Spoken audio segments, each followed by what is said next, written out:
दोस्तों नमस्कार। नीचे जो लाल से सब्सक्राइब लिखा है उसमें क्लिक कर देंगे। दोस्तों आज मैं बताना चाहता हूँ कि बच्चों में पढ़ाई का दबाव डालना चाहिए या नहीं। प्रश्न ये है।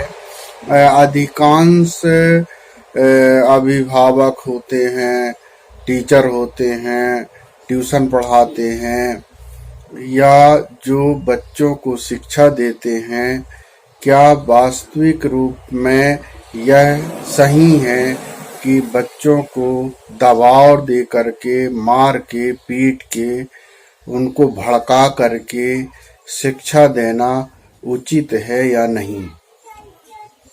शिक्षा का वास्तविक जो होता है, जब तक कोई कार्य सफल कब होता है, हम अपने बारे में पहले सोचेंगे। जब तक प्रैक्टिकली नहीं होगा, अभ्यास नहीं होगा, आप ये नहीं कह सकते कि यह कार्य जो है मैं कर रहा हूँ वह कितना सही है या नहीं है। तो 3 चीजों की आवश्यकता होती है शिक्षा में। तन, मन, धन।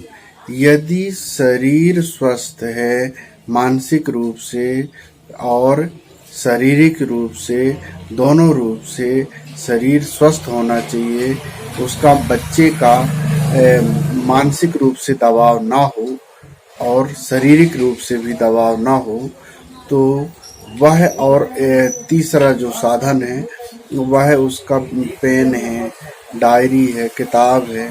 जब ये तीनों चीज उसको बिना दबाव के मिलता है और वह उसको सीखने में किसी भी प्रकार की पर्यावरण का कोई प्रभाव, गलत असर नहीं डालता, तो मैं ये कहता हूँ कि वह सबसे अच्छी शिक्षा प्राप्त कर सकता है। क्योंकि शिक्षा में सबसे महत्वपूर्ण भूमिका होती है मन की। बच्चे में उसका मन यदि सही लग रहा है तो वह जल्दी सीख लेता है और आगे बढ़ जाता है। तो उसमें क्या होता है, आप यदि उसको दबाव डालते हैं, मारते हैं, पीटते हैं या किसी भी प्रकार से भड़काते हैं, तो मैं ये समझूंगा कि वह जो है उसका मानसिक रूप से स्वतंत्र नहीं होगा। कार्य तो करेगा लेकिन उसके जीवन में, व्यवहारिक जीवन में उसका प्रभाव उतना अच्छा नहीं होगा जितना कि वह स्वतंत्रता से, जो स्वतंत्र मन से सीखा हुआ रहता है।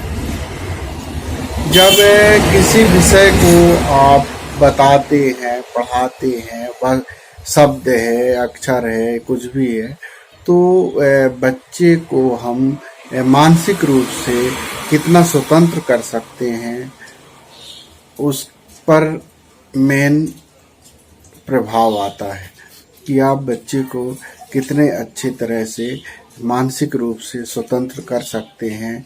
वह आपके विचारों को, बातों को किस तरह से एक्सेप्ट करता है, इस पर भी आपके कार्य का प्रभाव बच्चे में कैसा होता है, कौन सा बच्चा किस विधि से सीखता है, यह भी सिखाने वाले के ऊपर डिपेंड रहता है। तो हम जो सिखा रहे हैं वो जैसे कक्षा है, अब 2, 4, 10 बच्चे को आप ट्यूशन पढ़ाते हैं, कक्षा में 20 या 50 बच्चे हैं।